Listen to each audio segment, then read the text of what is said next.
Hello, class. I hope you've enjoyed reading the prologue and the first two books of the Epic of Gilgamesh. Your next assignment is to read books 9 through 11. But before you go on and do that, I want to talk with you a little bit about what happens in the intervening chapters so that you get a sense of how the narrative as a whole works.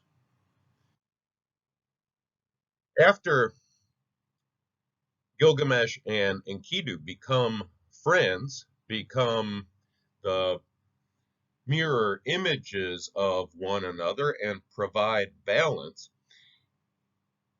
the next chapter begins with Gilgamesh's desire to go and battle Humbaba. Humbaba is an ancient monster who is the protector of the cedar forest. And he is placed there by Enlil, the god of wind, air, earth, and storms. I just want to draw your attention back to one of the terms I introduced you to in the first video lecture. That is animism. Animism is part of the religion of this time period, and it describes the sense that the people had that everything in the world was animated by or filled with gods and spirits. In that sense, Humbaba is the spirit of the cedar forest, the protector of it, who watches over it and is a frightening and fearsome threat to human beings. Now, the question at the beginning of book 3 is, why does Gilgamesh want to go and defeat Humbaba? And he really offers two reasons. The first one is quite noble. He says, we must kill him and drive out evil from the world.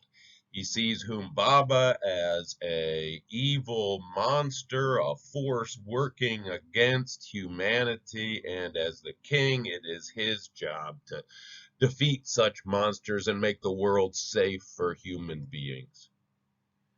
But only a short, distant time later, he offers what I think is the real reason. You see, he has become fully human now, and he has also become aware of the fact that he will not live forever.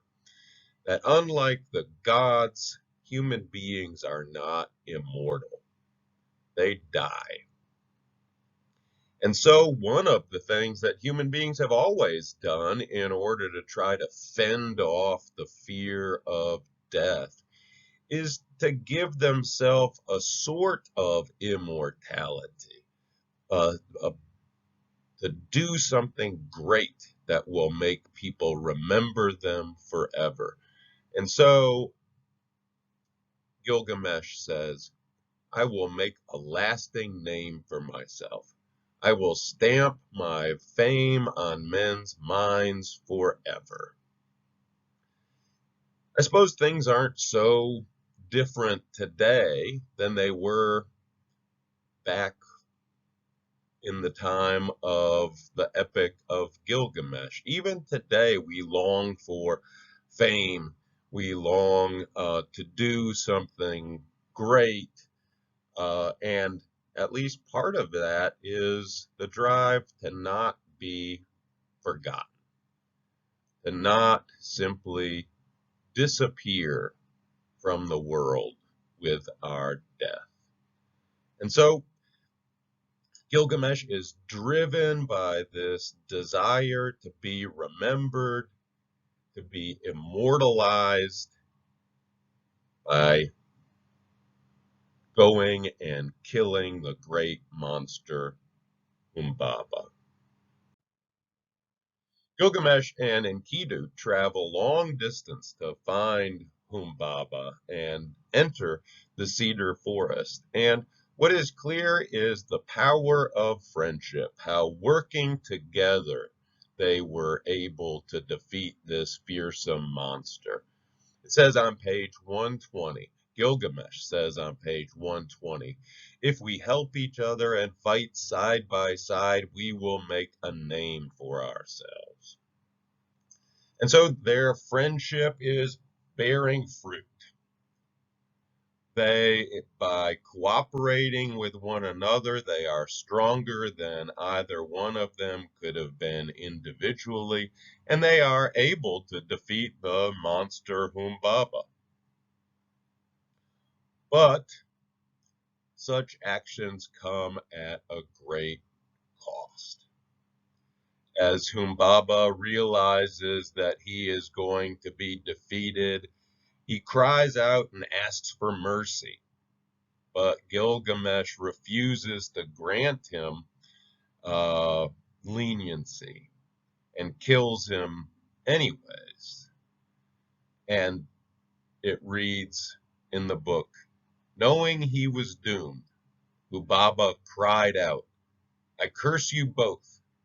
Because you have done this to me, Enkidu will die.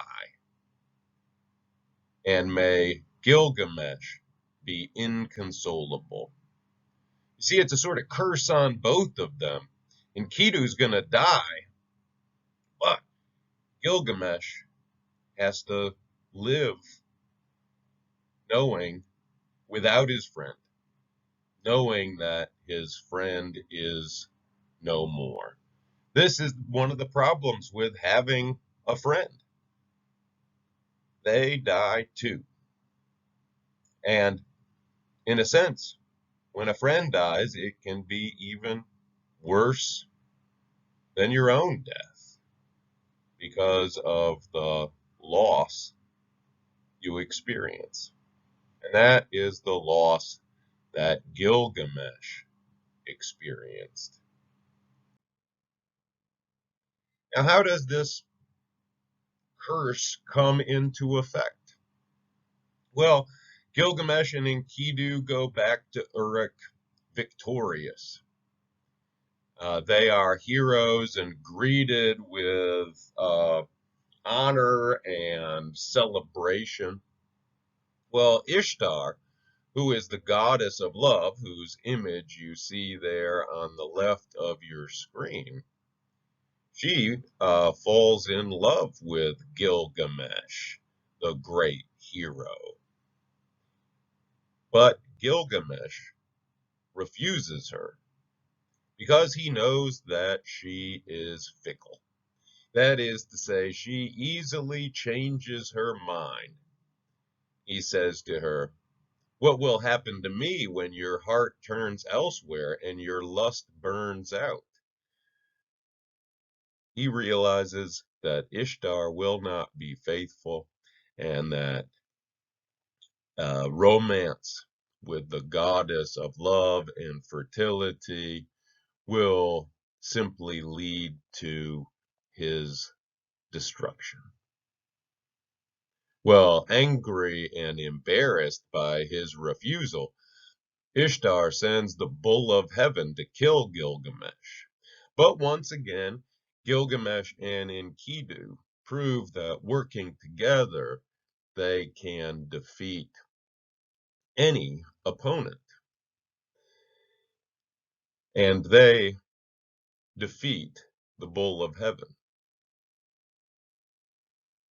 Well, at the end, after the bull is killed in a sort of lust and rage and enthusiasm of the battle, Enkidu insults Ishtar and makes fun of her. That is going one step too far. And for offending the gods,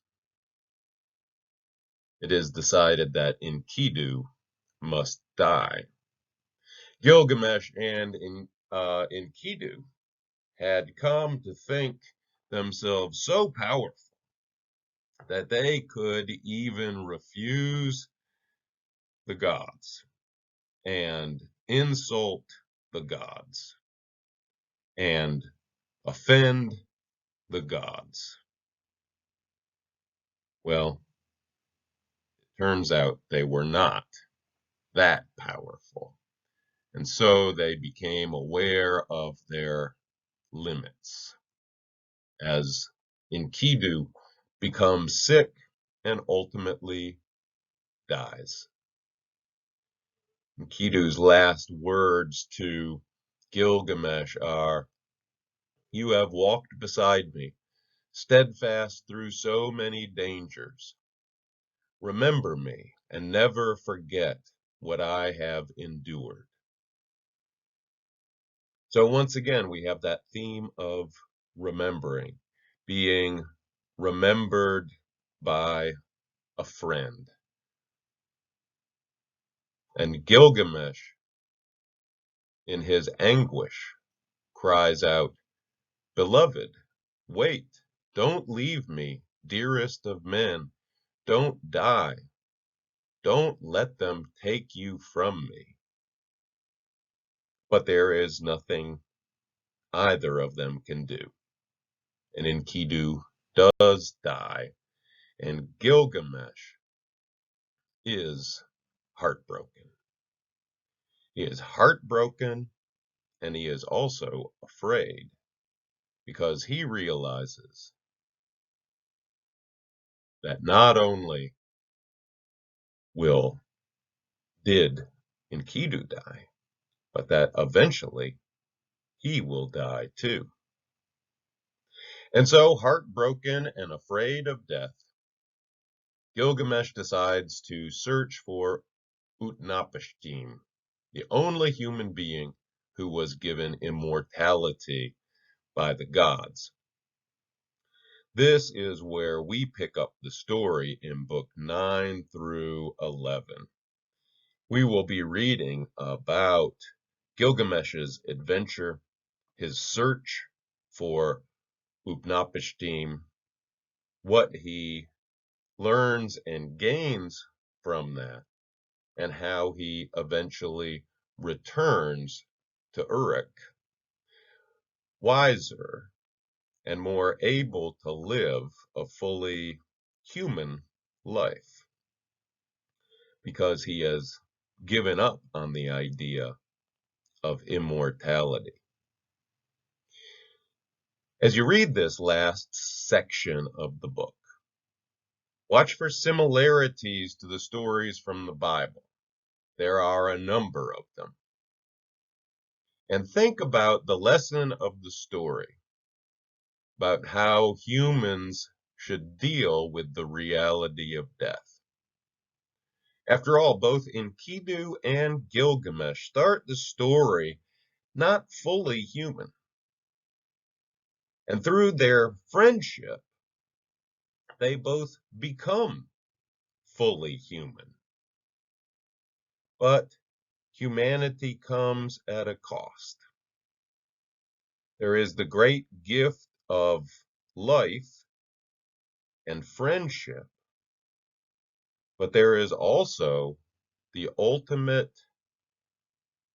cost of it. Because not only will we die, but our friends die as well. I hope you enjoy reading the last section of Gilgamesh and thinking about its lessons for us today. Have a great time reading Gilgamesh.